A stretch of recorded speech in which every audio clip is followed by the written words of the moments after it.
بسم اللہ الرحمن الرحیم۔ السلام علیکم۔ آج ہم سورۃ بقرہ کی آیت نمبر 144 کا ترجمہ شروع کریں گے۔ قَدْ نَرَىٰ تَقَلُّبَ وَجْهِكَ فِي السَّمَاءِ فَلَنُوَلِّيَنَّكَ قِبْلَةً تَرْضَاهَا فَوَلِّ وَجْهَكَ شَطْرَ الْمَسْجِدِ الْحَرَامِ وَحَيْثُ مَا كُنتُمْ فَوَلُّوا وُجُوهَكُمْ شَطْرَهُ وَإِنَّ الَّذِينَ أُوتُوا الْكِتَابَ لَيَعْلَمُونَ أَنَّهُ الْحَقُّ مِن رَّبِّهِمْ وَمَا اللَّهُ بِغَافِلٍ عَمَّا يَعْمَلُونَ۔ وَلَئِنْ أَتَيْتَ الَّذِينَ أُوتُوا الْكِتَابَ بِكُلِّ آيَةٍ مَا تَبِعُوا قِبْلَتَكَ وَمَا أَنْتَ بِتَابِعٍ قِبْلَتَهُمْ وَمَا بَعْضُهُمْ بِتَابِعٍ قِبْلَةَ بَعْضٍ وَلَئِنِ اتَّبَعْتَ أَهْوَاءَهُمْ مِنْ بَعْدِ مَا جَاءَكَ مِنَ الْعِلْمِ إِنَّكَ إِذًا لَّمِنَ الظَّالِمِينَ۔ ہم تمہارے چہرے کا آسمان کی طرف بار بار اٹھنا دیکھ رہے ہیں، تو ضرور ہم تمہیں اس قبلہ کی طرف پھیر دیں گے جس میں تمہاری خوشی ہے، تو ابھی اپنا چہرہ مسجد حرام کی طرف پھیر دو۔ اے مسلمانوں، تم جہاں کہیں ہو اپنا منہ اس کی طرف کر لو، اور بے شک وہ لوگ جنہیں کتاب عطا کی گئی ہے وہ ضرور جانتے ہیں کہ یہ تبدیلی ان کے رب کی طرف سے حق ہے، اور اللہ ان کے اعمال سے بے خبر نہیں۔ اور اگر تم ان کتابوں کے پاس ہر نشانی لے آؤ تو بھی وہ تمہارے قبلہ کی پیروی نہ کریں گے، اور نہ تم ان کے قبلہ کی پیروی کرو، اور وہ آپس میں بھی ایک دوسرے کے قبلے کے تابع نہیں ہیں۔ اور اے سننے والے، اگر تیرے پاس علم آ جانے کے بعد تو ان کی خواہشوں پر چلا تو اس وقت تو ضرور زیادتی کرنے والا ہوگا۔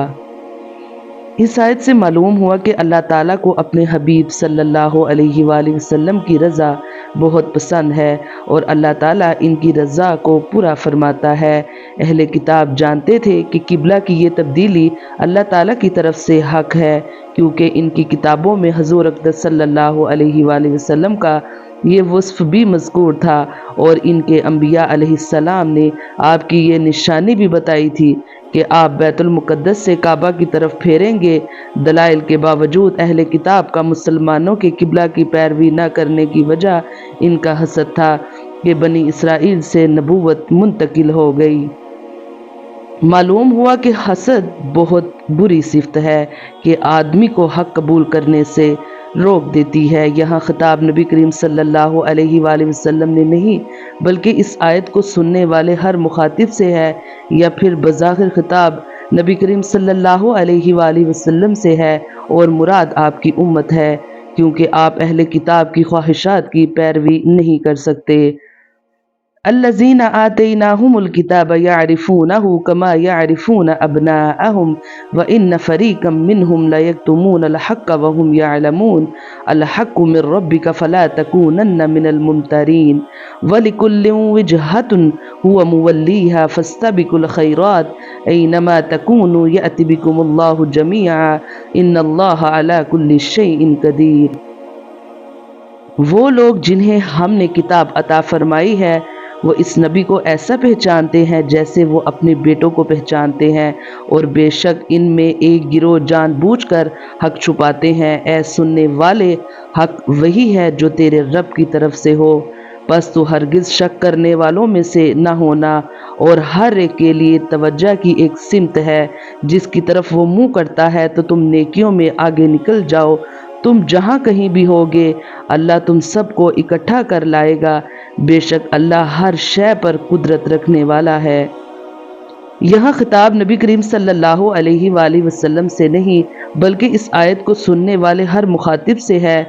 یہاں بھی بظاہر خطاب نبی کریم صلی اللہ علیہ وآلہ وسلم سے ہے، لیکن مراد آپ کی امت ہے، کیونکہ آپ حکم الہی میں شک نہیں کر سکتے۔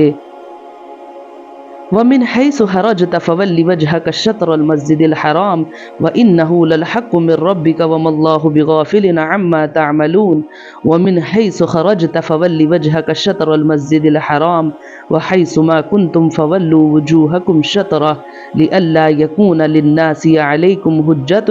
إِلَّا الَّذِينَ ظَلَمُوا مِنْهُمْ فَلَا تَخْشَوْهُمْ وَاخْشَوْنِي وَلِأُتِمَّ نِعْمَتِي عَلَيْكُمْ وَلَعَلَّكُمْ تَهْتَدُونَ۔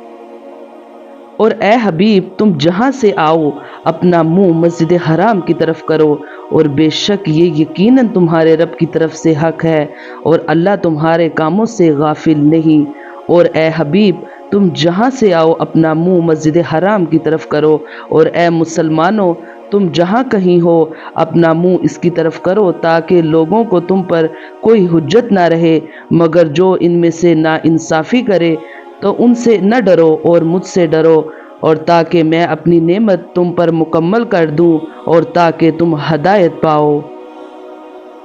یہاں آیت میں یہ بات سمجھائی گئی ہے کہ مال و دولت، عہد و منصب، شہرت و مقبولیت اور دنیا داری ایسی چیز نہیں کہ اس میں ایک دوسرے سے مقابلہ کیا جائے، کیونکہ یہ سب فانی ہے، جبکہ باقی رہنے والی اور مقابلے کے قابل چیزیں تو نیکی، عبادت اور بھلائی کے کام ہیں۔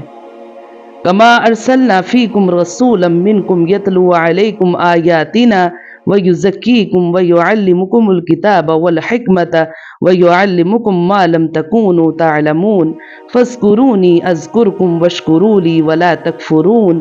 یا ایہا الذین آمنوا استعینوا بالصبر والصلاة ان اللہ مع الصابرین ولا تقولوا لمن یقتل فی سبیل اللہ اموات بل احیاء ولکن لا تشعرون۔